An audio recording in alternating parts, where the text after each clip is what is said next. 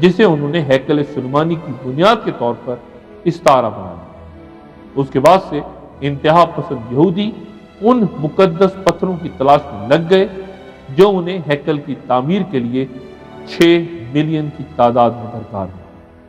اور معروف خبر رساں ادارے AFP کی اگست 1997 میں جاری ہونے والی یہ خبر کے مطابق امریکہ میں یہودی ماہرین تعمیر ہیکل سلیمانی کا نقشہ تیار کر کے اس کے بلو پرنٹ اسرائیلی حکومت کے حوالے کر چکے ہیں۔ یہودیوں کو تابوت سکینہ کی بھی تلاش ہے، جس کے بارے میں پچھلے پروگرام میں تفصیلاً عرض کر چکا ہوں کہ اس میں حضرت موسیٰ علیہ السلام اور حضرت ہارون علیہ السلام کی چھوڑی ہوئی مقدس اشیاء تھی۔ تابوت سکینہ کو انگلش میں آرک آف کویننٹ کہا جاتا ہے، اور اگر آپ نے ہالی ووڈ کے معروف یہودی فلم ساز اسٹیون اسپلبرگ کی انڈیانا جونز سیریز کی فلمیں دیکھ رکھی ہیں تو آپ سمجھ سکتے ہیں کہ raiders of the last ark میں آرک یہی تابوت سکینہ، جبکہ دوسری فلم میں ٹیمپل آف ڈوم سے مراد ہیکل سلیمانی اور تیسری میں لاسٹ کروسیڈ کا تذکرہ انہی یہودی روایات سے مطابقت رکھتا ہے۔ غرض یہ کہ یہودی مسجد اقصی کی شہادت اور اس کے مقام پر ہیکل سلیمانی کی تعمیر کے لیے مکمل طور پر تیار بیٹھے ہیں، لیکن تعمیر کا آغاز کرنے کے لیے انہیں خدا کی طرف سے ایک اشارے کا انتظار ہے، اور وہ اشارہ ایک سرخ گائے کی صورت میں ہوگا جسے وہ ذبح کر کے جلائیں گے، اور اس کی راکھ سے اسرائیل کے عوام کو پاک کیا جائے گا، کیونکہ ہیکل میں کوئی بھی ناپاک داخل نہیں ہو سکتا۔ اس سرخ گائے کی پیدائش کی کئی بار خبر دی گئی ہے، اور کہا جاتا ہے کہ اس سرخ گائے کو اپنی پیدائش کے 3 سال بعد ہیکل کی تطہیر کے لیے استعمال کیا گیا۔ اسی طرح آثار قدیمہ کی تلاش کے نام پر مسجد اقصی اور قطبۃ الصخرا دونوں کے نیچے وسیع و عریض سرنگیں کھودی جا چکی ہیں۔ یہ کئی دہائیوں سے ایک منظم طریقے سے کیا جا رہا ہے، اور اس کا نتیجہ یہ ہے کہ یہ دونوں عمارتیں اس وقت کھوکھلی بنیادوں پر کھڑی ہیں، اور معمولی سا ارتعاش انہیں زمین بوس کر سکتا ہے۔ اسرائیلی حکومت کا کہنا ہے کہ سرنگیں کھودے جانے کا مقصد ہیکل سلیمانی کی باقیات کی تلاش ہے، اور ستمبر 96 میں تو سرکاری طور پر ایک سرنگ کا افتتاح بہت جوش و جذبے سے کیا گیا۔ اس موقع پر میں مختصر الفاظ میں نوسٹراڈیمس کا بھی تذکرہ مناسب اپنی پیدائش کے 3 سال بعد ہیکل کی تطہیر کے لیے استعمال کیا گیا۔ اسی طرح آثار قدیمہ کی تلاش کے نام پر مسجد اقصی اور قطبۃ الصخرا دونوں کے نیچے وسیع و عریض سرنگیں کھودی جا چکی ہیں۔ یہ کئی دہائیوں سے ایک منظم طریقے سے کیا جا رہا ہے، اور اس کا نتیجہ یہ ہے کہ یہ دونوں عمارتیں اس وقت کھوکھلی بنیادوں پر کھڑی ہیں، اور معمولی سا ارتعاش انہیں زمین بوس کر سکتا ہے۔ اسرائیلی حکومت کا کہنا ہے کہ سرنگیں کھودے جانے کا مقصد ہیکل سلیمانی کی باقیات کی تلاش ہے، اور ستمبر 96 میں تو سرکاری طور پر ایک سرنگ کا افتتاح بہت جوش و جذبے سے کیا گیا۔ اس موقع پر میں مختصر الفاظ میں نوسٹراڈیمس کا بھی تذکرہ مناسب سمجھتا ہوں، جس کی پیشگوئیاں تمام عالم خصوصاً مغرب میں ایک طویل عرصے سے بے انتہا دلچسپی کا باعث رہے ہیں۔ نوسٹراڈیمس کی متعدد تحریریں میری بھی نظر سے گزری ہیں، اور میں قرآن و سنت کی روشنی میں اس کے بیان کردہ پیشگوئیوں پر نظر ڈالتا ہوں۔ مائیکل ڈی نوسٹراڈیم یعنی نوسٹراڈیم علاقے کا مائیکل 14 دسمبر 1503 کو فرانس کے سینٹ ریمائے علاقے میں ایک ایسے یہودی خاندان میں پیدا ہوا جو کہ کیتھولک مذہب قبول کر چکا تھا۔ اس نے ابتدائی تعلیم گھر پر اپنے بزرگوں سے حاصل کی، اور باقاعدہ مدرسے کا رخ اختیار کرنے سے پہلے وہ ادب، تاریخ، فلکیات اور طب کے علوم کا ماہر ہو چکا تھا۔ چنانچہ جب اس نے طب اور فلسفے کی باقاعدہ تعلیم حاصل کر لی تو اس کی شہرت ایک ایسے طبیب کے طور پر دور دور تک پھیل گئی جو طاعون کے مریضوں کا روایتی علاج یعنی ان کے جسم سے خون نکالنے پر یقین نہیں رکھتا تھا۔ نوسٹراڈیمس نے طاعون کے لاتعداد مریضوں کو اپنے انداز علاج سے شفا دی، اور اس کے صلے میں اسے فرانس کے ایک شہر میں تاحیات وظیفہ دینے کا بھی اعلان کیا گیا۔ لیکن ان کامیابیوں کے باوجود نوسٹراڈیمس کی بیوی اور 2 بچوں کا 1537 عیسوی میں طاعون ہی سے انتقال ہو گیا، لیکن اس کی دوبارہ شادی کے بعد 6 مزید بچے پیدا ہوئے۔ اس کے گھر کا ایک کمرہ اس کے مطالعے کے لیے مخصوص تھا، اور وہ یہیں تنہائی میں زیادہ تر وقت گزارا کرتا تھا۔ کمرے کے وسط میں پانی سے بھرا ایک برتن رکھا ہوتا تھا جس کے بارے میں کہا جاتا تھا کہ نوسٹریڈیمس اسے مراقبے کے دوران ارتکاز توجہ کے لیے استعمال کرتا ہے۔ اسی مراقبے کے دوران وہ جو کچھ دیکھتا، سنتا اور محسوس کرتا اسے تحریری شکل میں لاتا رہتا۔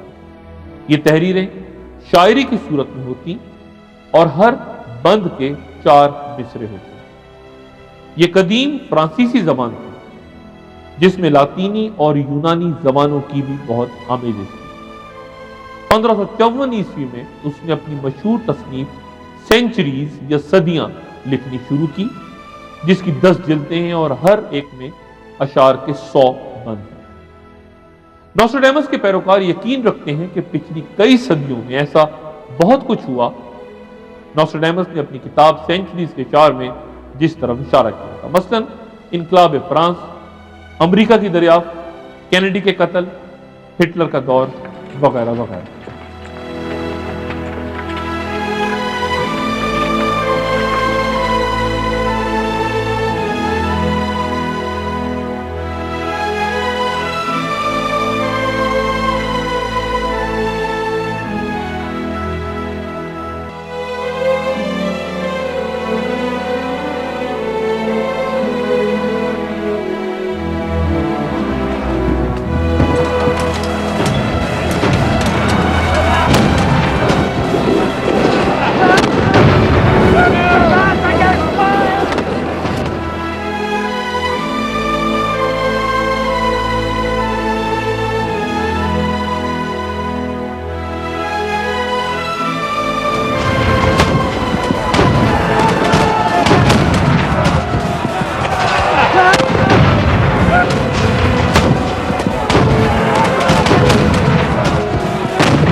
جبکہ نوسٹریڈیمس کے ناقدین کا خیال ہے کہ اس کے بیان کردہ واقعات مختلف ادوار کے حالات کے سانچوں میں ڈھالے جا سکتے ہیں اور وہ مختلف انداز میں پیش کیے جانے کی مکمل صلاحیت رکھتے ہیں۔ یہ درست ہے کہ نوسٹریڈیمس کی تحریروں میں فرینچ، لاطینی اور یونانی الفاظ کے علاوہ فلکیات اور دیگر علوم کے پراسرار استعارے اور تصاویر استعمال ہوئی، چنانچہ اس کی تحریر کو وضاحت کے ساتھ سمجھنا دشوار ہے۔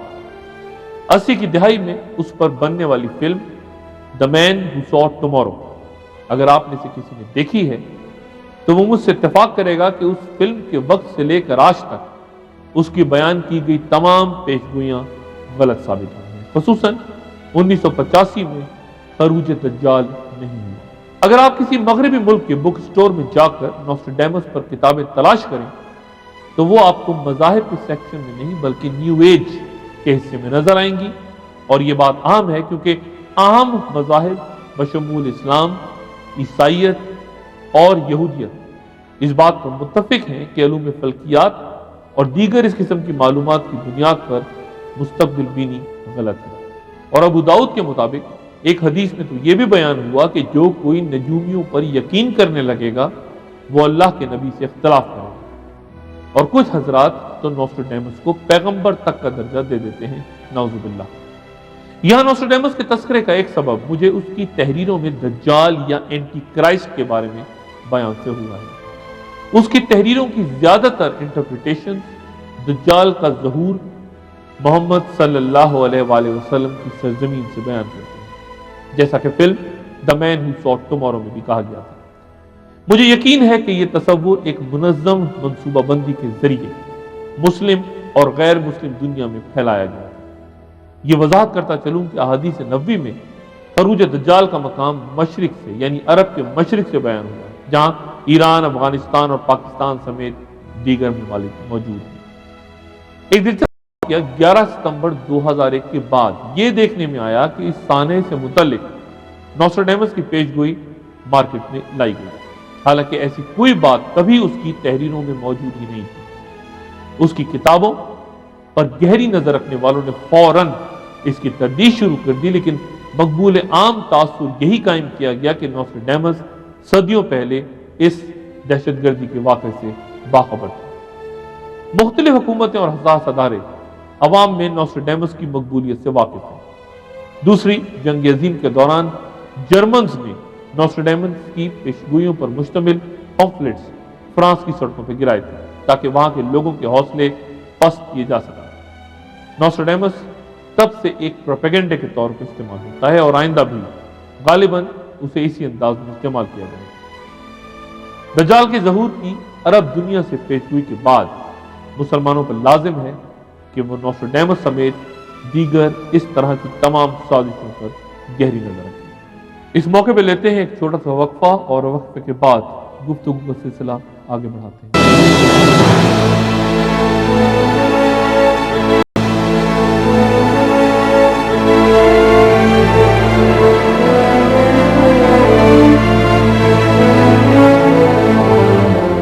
مغربی ماہرین فلکیات بھی آج اس نتیجے پر پہنچ رہے ہیں کہ یہ کائنات آخرکار اپنے انجام سے دوچار ہوگی، یعنی قیامت ہوگی۔ اگر یہ مغربی سائنسدان 1400 سال پہلے قرآن شریف کا مطالعہ کر لیتے تو شاید پہلے ہی اس نتیجے پر پہنچ جاتے۔ اس وقت یہ حقیقت تسلیم شدہ ہے کہ زمین پر زندگی محض سورج کے وجود اور اس کی تب و تاب سے ہے، اور سورج کی تباہی نظام شمسی اور ہو سکتا ہے تمام کائنات کی تباہی کا پیش خیمہ ہو۔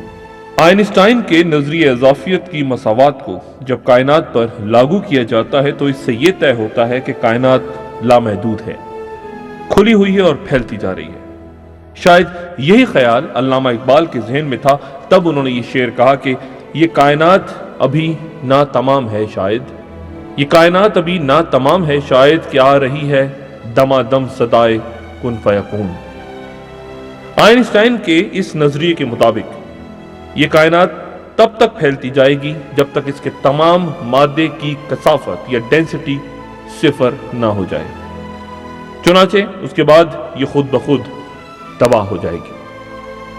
ایسی کائنات ایک وقت میں بالکل خالی ہوگی، یعنی لامحدود خلا میں مادے کی محدود مقدار کے ساتھ۔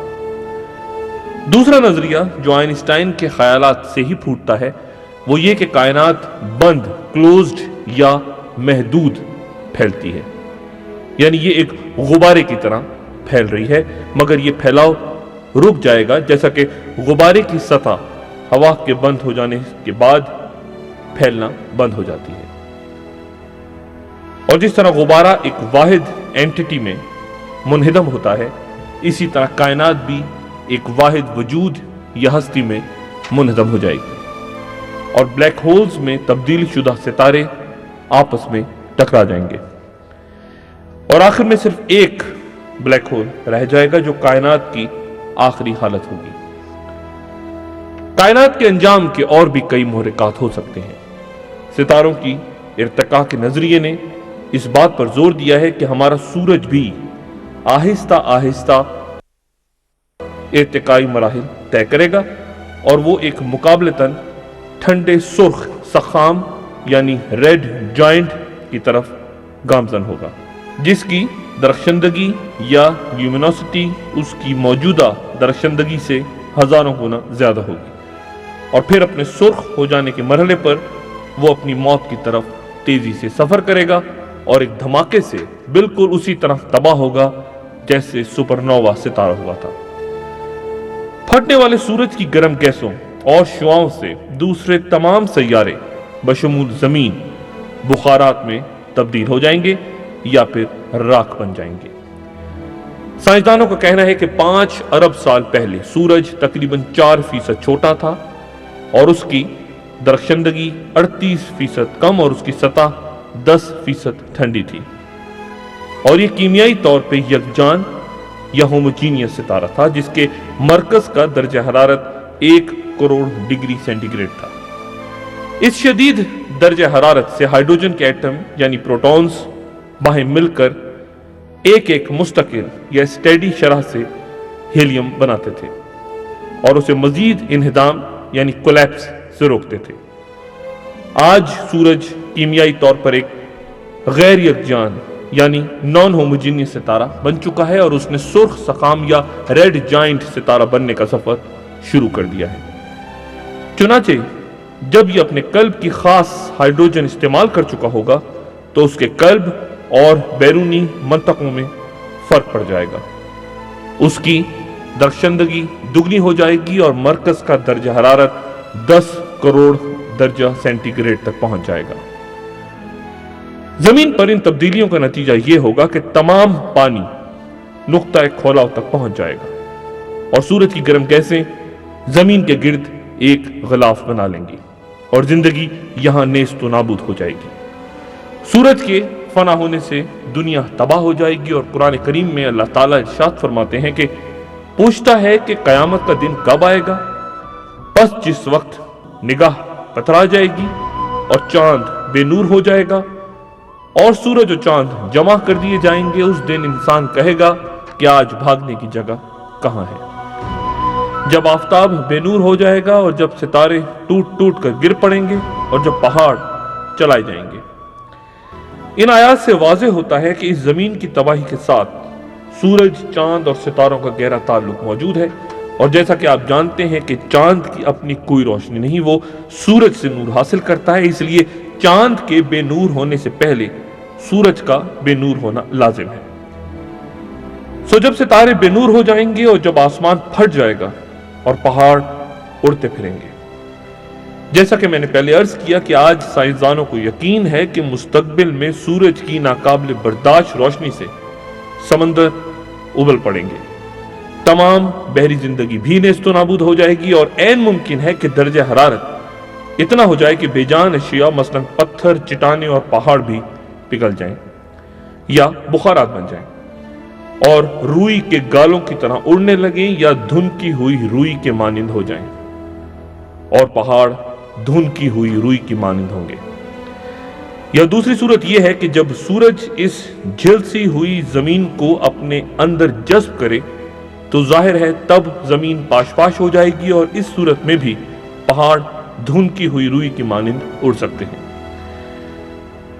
ان ناگزیر عوامل کے علاوہ چند تباہ کن آفات زمین کو فنا کر سکتی ہیں، مثلا کسی بھاری شہاب ثاقب کا زمین پر گرنا یا کسی کومیٹ یا دمدار ستارے کا زمین سے ٹکرانا، ایک تباہ کن ایٹمی جنگ یا رفتہ رفتہ غائب ہوتی اوزون کی حفاظتی تہ کے ٹوٹ جانے کے بعد سورج کی الٹرا وائلٹ ریڈیشن کے ہاتھوں زندگی کا خاتمہ، یا پھر برف کی وہ تہ جس کی موٹائی تقریباً 1 میل ہے اور قطب جنوبی اور گرین لینڈ سمیت جو دنیا کی 10 ملین مربع میل پہ پھیلی ہے اور جو ماضی میں عظیم سیلابوں کے بعد پیدا ہوئی تھی، اگر یہ تہ پگھل جائے تو دنیا کے تمام سمندروں کے پانیوں کی تہ 30 فٹ بلند ہو جائے گی اور وہ ممالک مثلا ہالینڈ وغیرہ جو نچلی سطح پہ ہیں سب ڈوب جائیں گے۔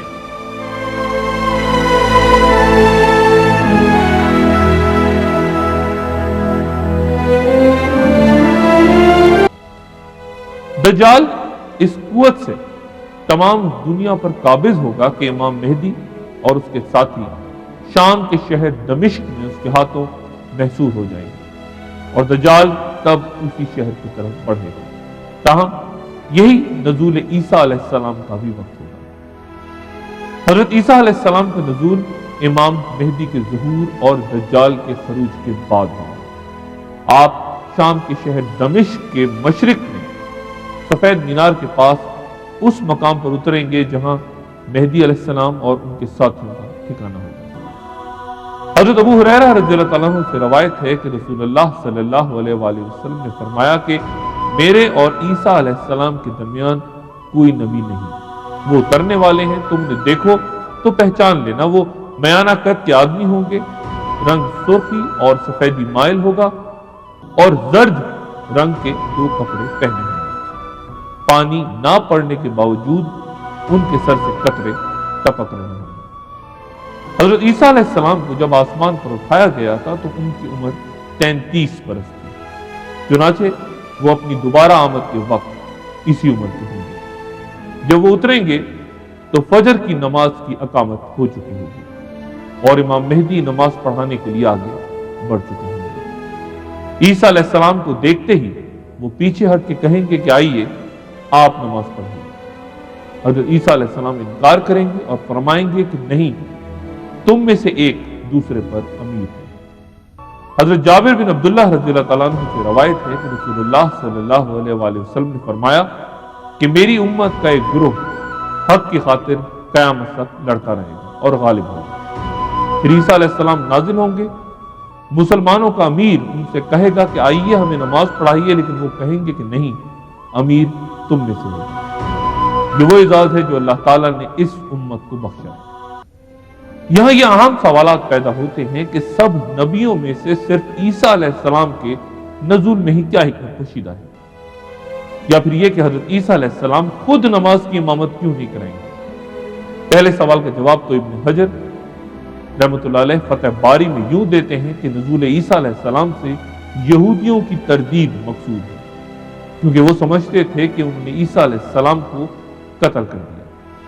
اللہ تعالیٰ ان کے جھوٹ کا پردہ چاک فرما کر انہیں عیسیٰ علیہ السلام کے ہاتھوں قتل کرائیں گے۔ دوسرے امامت سے متعلق سوال کا جواب ابن جوزی رحمۃ اللہ علیہ یوں فرماتے ہیں کہ اگر عیسیٰ علیہ السلام آگے بڑھ کر امامت کروا دیں تو اس سے دلوں میں یہ شبہ پیدا ہو سکتا ہے کہ کیا وہ نائب کی حیثیت سے آگے بڑھے ہیں یا نئی شریعت لائیں ہیں۔ چنانچہ ان کا مقتدی کی حیثیت سے نماز پڑھنا یوں ضروری ہے کہ رسول اللہ صلی اللہ علیہ وسلم کا یہ قول کہ میرے بعد کوئی نبی نہیں آئے گا شک و شبے سے غبار آلود نہ ہو جائے۔ اس نماز فجر کے فوراً بعد حضرت عیسیٰ علیہ السلام دجال کے خاتمے کا ذمہ اپنے سر میں لیں۔ دجال اس وقت اپنی 70,000 یہودی فوج کے ساتھ دمشق پہنچ چکا ہے۔ نقشے پر نظر ڈالیں تو آپ کو اندازہ ہو جائے گا کہ دمشق اسرائیل کی سرحد سے صرف 60 میل دور ہے۔ دمشق تک پہنچ کر وہ شہر کے باہر گھیرا ڈالے ہوگا، تبھی اس شہر کی مسجد کے مینار پر حضرت عیسیٰ علیہ السلام کا نزول ہوگا۔ حضرت عیسیٰ علیہ السلام نماز کے بعد شہر سے باہر دجال کی فوج سے ٹکرائیں گے، یہودیوں کو شکست فاش ہوگی اور 70,000 یہودیوں میں سے تمام مارے جائیں گے۔ دجال فرار ہو کر یروشلم کی طرف بھاگے گا، وادی افیق سے گزر کر وہ لد کے مقام پر پہنچے گا اور یہیں حضرت عیسیٰ علیہ السلام اسے دبوچ لیں گے۔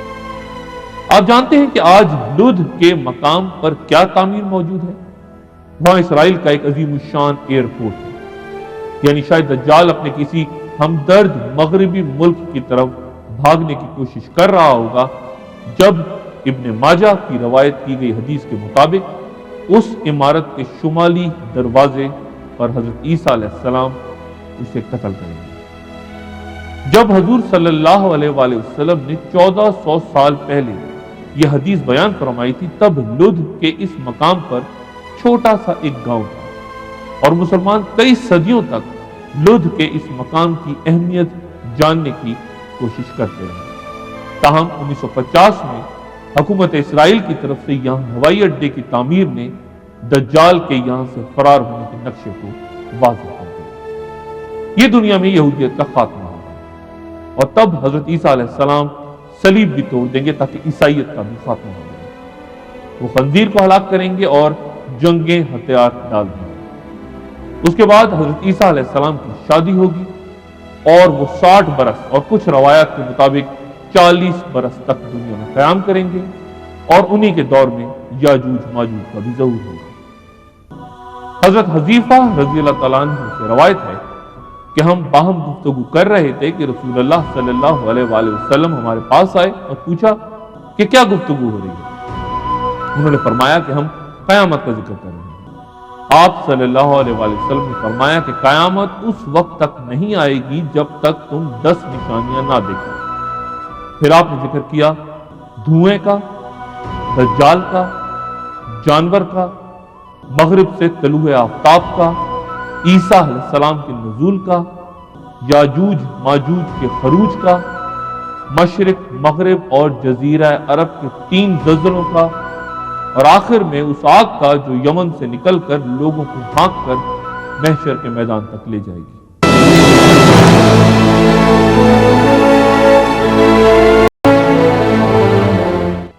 قیامت کی 10 بڑی نشانیوں یا علامات کبریٰ میں اگلی یاجوج اور ماجوج کا خروج، ان کا تذکرہ قرآن شریف میں حضرت ذوالقرنین کے حوالے سے بیان ہوا ہے، جو کہ ایک عادل بادشاہ تھے، جو کہ قرۂ ارض کے دور دراز مقامات تک اللہ کے بیان کردہ اصولوں کے تحت سلطنت کے قیام کے لیے سفر کرتے رہے۔ ایک بار انہوں نے اپنی مہم 3 سمتوں میں بیک وقت شروع کی، مغرب بعید میں، مشرق بعید میں اور پھر شمال کی جانب۔ ان کی ملاقات ایک قوم سے ہوئی جنہوں نے انہیں یاجوج اور ماجوج کے بارے میں بتایا کہ وہ 2 بڑے پہاڑوں کے پیچھے سے آ کر ان کے درمیان فساد پھیلاتے ہیں۔ انہوں نے حضرت ذوالقرنین سے ایک دیوار بنانے کی درخواست کی۔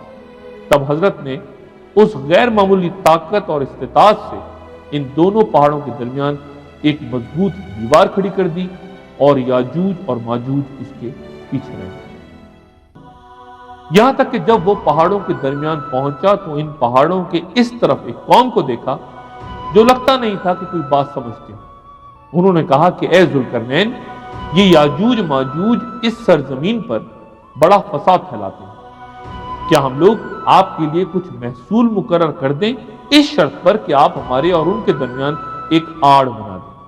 ذوالقرنین نے جواب دیا کہ جس مال میں اللہ نے مجھے اختیار دیا وہ بہت کچھ ہے، بس میری مدد کرو محنت سے تاکہ میں تمہارے اور ان کے درمیان خوب مضبوط دیوار بنا دوں۔ یہ پہاڑ کہاں ہے؟ اس کے بارے میں حضرت ابن عباس رضی اللہ تعالیٰ عنہ کا کہنا ہے کہ ترکی کے آخری سرے پر آرمینیا اور آذربائیجان کے قریب یعنی کوہکاف کے علاقے میں یہ کہیں موجود ہے۔ ان کا خروج تب ہوگا جب حضرت عیسیٰ علیہ السلام دجال کو قتل کر دیں گے، تب اللہ کے حکم سے یاجوج ماجوج کے رستے میں حائل مضبوط دیوار ڈھا دی جائے گی۔ اب ایک طویل صحیح حدیث ملاحظہ فرمائیے۔ حضرت ابو سعید رضی اللہ تعالیٰ عنہ سے روایت ہے کہ رسول اللہ صلی اللہ علیہ وآلہ وسلم نے فرمایا کہ جب یاجوج ماجوج کا اخراج ہوگا تو لوگ ان سے بھاگ کر اپنے شہروں اور قلعوں کی راہ لیں گے اور اپنے ساتھ اپنے مویشی بھی لے جائیں گے۔ وہ زمین کے سارے پانی پر قابض ہو جائیں گے اور دریا اس طرح خشک ہوں گے کہ ان کے بعد جو شخص بھی وہاں سے گزرے گا کہے گا کہ کیا کسی زمانے میں یہاں پانی بھی ہوا کرتا تھا؟ پھر اللہ تعالیٰ ان لوگوں کی طرف ایک کیڑا بھیجے گا جو ان کی گردنوں پر حملہ آور ہوگا، چنانچہ وہ سب مر جائیں گے۔ حضرت نواس بن سمان رضی اللہ عنہ سے روایت ہے کہ رسول اللہ صلی اللہ علیہ وآلہ وسلم نے فرمایا کہ ان کی تعداد چیونٹوں کی طرح گنی نہیں جا سکتی، یہاں تک کہ مسلمان یاجوج ماجوج کی کمانوں، تیروں اور ڈھالوں کو 7 برس تک بطور ایندھن استعمال کریں گے۔ یاجوج اور ماجوج اصل میں حضرت نوح علیہ السلام کے تیسرے بیٹے یافس کی نسل میں سے ہیں۔ حضرت نوح علیہ السلام کے 3 بیٹے تھے، سام جن سے سیمیٹک، سامی النسل، یہ عرب بھی سیمیٹک ہے اور جیوز بھی سیمیٹک ہے چونکہ یہ سب کے سب جو ہے اسی سامی النسل ہے، اور دوسرے حام اور تیسرے یافس۔ حام سے میں سمجھتا ہوں کہ ایرین جو قبائل ہیں انڈیا اور اپنا یہ ایران اور پھر ادھر اندر جا کر گریکس اور جرمنز وغیرہ یہ جو ہے یہ ایرینز ہیں، اور پھر ایک ہے یہ یافس۔ یافس جو ہے وہ پہاڑی سلسلے کو کراس کر کے اور جا کر شمال میں آباد ہو گئے تھے، تو وسط ایشیا کا جو پہاڑی سلسلہ ہے اس کے اوپر یہ تھے، یہاں یہ پھیلے ہیں۔ ان کے بیٹے 10-12 تھے، ان میں سے 2 کا نام یاجوج اور ماجوج ہے، تو انہی میں سے یہ اقوام میں سے یاجوج و ماجوج ہیں۔ آخری جنگ حضرت مسیح علیہ السلام کی ان سے ہوگی۔ وہ کہاں ہے اس وقت؟ وہ انہی ملکوں کے اندر ہیں، یاجوج ماجوج۔ یاجوج ماجوج یہ قومیں جو دنیا کے اندر ہیں یاجوج ماجوج ہیں۔ یعنی اچھا، وہ دو لوگ ہیں جی؟ یا قوم کو قوم یاجوج کی نسل، ماجوج کی نسل، اچھا جیسے حضرت سام کی نسل ہے، یہ ساری عرب بھی ہے اور یہ یہودی بھی ہے، یہ سب حضرت سام کی نسل ہے۔ تو یعنی 2 قوموں کو جی یاجوج ماجوج کہا یاجوج گیا ہے۔ ماجوج کہا گیا۔ اور ان قوموں سے پھر جنگ ہوگی عیسیٰ علیہ السلام کی. اچھا اس کے بعد پھر کیا ہے؟ اور بڑی یعنی زبردست ان کی طاقت ہوگی. الفاظ یہ آتے ہیں قرآن میں کہ وہ ہر اونچائی کے اوپر سے اترتے ہوئے نظر آئیں گے. تو چونکہ یہ پورا جو ہے سینٹرل ایشیا کا جو پہاڑی علاقہ ہے، اس کے اوپر سے جیسے کہ کبھی نیفا میں جو جنگ ہوئی تھی چائنا کی اور انڈیا کی، تو اس میں بھی الفاظ آئے تھے کہ waves after waves of Chinese soldiers coming down the slopes of the Himalayas. اس طرح کا ایک نقشہ کھنچتا ہے. من کل حدب ینسلون. پھر ان سے جو ہوگی اصل میں وہ جنگ نہیں ہوگی، بلکہ اللہ تعالیٰ ایک معجزے کے ذریعے سے انہیں ختم کرے گا. یاجوج ماجوج کے فتنے سے حفاظت کا کام عیسیٰ علیہ السلام بن مریم کی سپرد ہوگا. حضرت عیسیٰ علیہ السلام جن کا دوبارہ نزول 33 برس کی عمر میں ہوا ہوگا، یاجوج ماجوج کی ہلاکت کے بعد انتقال فرما جائیں گے، اور مسلمان ان کی نماز جنازہ ادا کر کے انہیں مسجد نبوی میں رسول اللہ صلی اللہ علیہ وآلہ وسلم کے پہلو میں دفنائیں گے. وقتی ترتیب سے یاجوج ماجوج کے بعد چوتھی بڑی علامت مغرب سے طلوع آفتاب ہوگی. اس کی تفصیل اس روایت میں ہے جسے حافظ ابو بکر بن مردویہ نے اپنی تفسیر میں حضرت عبداللہ بن ابی اوفا رضی اللہ تعالیٰ عنہ کے حوالے سے یوں نقل کیا. وہ کہتے ہیں کہ میں نے رسول اللہ صلی اللہ علیہ وآلہ وسلم کو کہتے سنا کہ لوگوں پر ایک رات ایسی آئے گی جو ان کی عام 3 راتوں کی برابر ہوگی. نفل عبادت کرنے والے اس کو پہچان لیں گے. ان میں سے کوئی کھڑے ہو کر اپنے حصے کی نماز پڑھے گا، پھر سو جائے گا، پھر کھڑے ہو کر اپنے حصے کی نماز یا قرآن پڑھے گا، پھر سو جائے گا. اس دوران لوگ ایک دوسرے پر چیخیں گے اور پوچھیں گے کہ کیا ہوا، اور گھبرا کر مسجدوں کی طرف بھاگیں گے. اچانک وہ دیکھیں گے کہ سورج مغرب سے نکلا ہوا ہے. جب وہ آسمان کے درمیان پہنچے گا تو لوٹ جائے گا. حافظ بہیقی نے الباس منشور میں ابن مسعود رضی اللہ تعالیٰ عنہ کی سند سے روایت نقل کی ہے جس میں یہ الفاظ ہیں: اس رات آدمی اپنے پڑوسی کو آواز دے گا کہ اے دوست، آج رات کیا بات ہے کہ میں جی بھر کے سویا اور اتنی نماز پڑھی کہ میں تھک گیا. پھر سورج سے کہا جائے گا کہ وہاں سے نکلو جہاں تم غروب ہوتے ہو. اور اس دن ایسے شخص کو کوئی فائدہ نہ ہوگا جو پہلے سے ایمان نہ لایا ہو یا جس نے اپنے ایمان سے کوئی نیکی نہ کمائی ہو. سورج کا یہ الٹا طلوع ہونا صرف ایک دن کے لیے ہوگا اور اس کے ساتھ ہی توبہ کا دروازہ بند ہو جائے گا.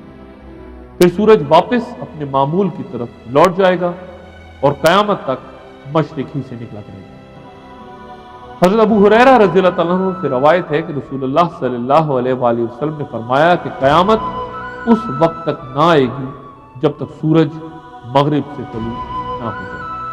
اور جب وہ مغرب سے طلوع ہوگا تو اسے دیکھ کر سب ایمان لے آئیں گے، مگر اس وقت کسی ایسے شخص کو ایمان فائدہ نہ دے گا جو پہلے ہی ایمان نہ لا چکا. سورج کے مغرب سے طلوع ہونے والی علامت کی ایک جڑواں علامت بھی ہے.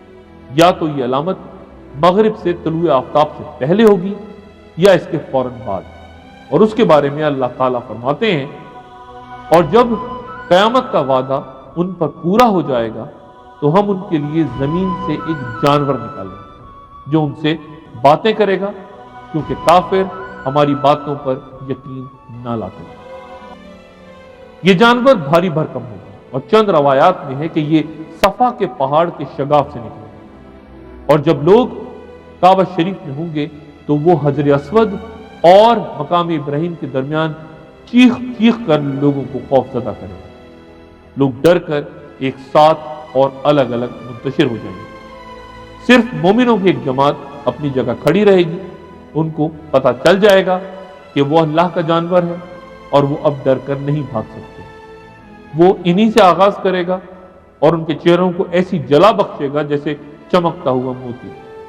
پھر وہ روئے زمین پر بھاگے گا.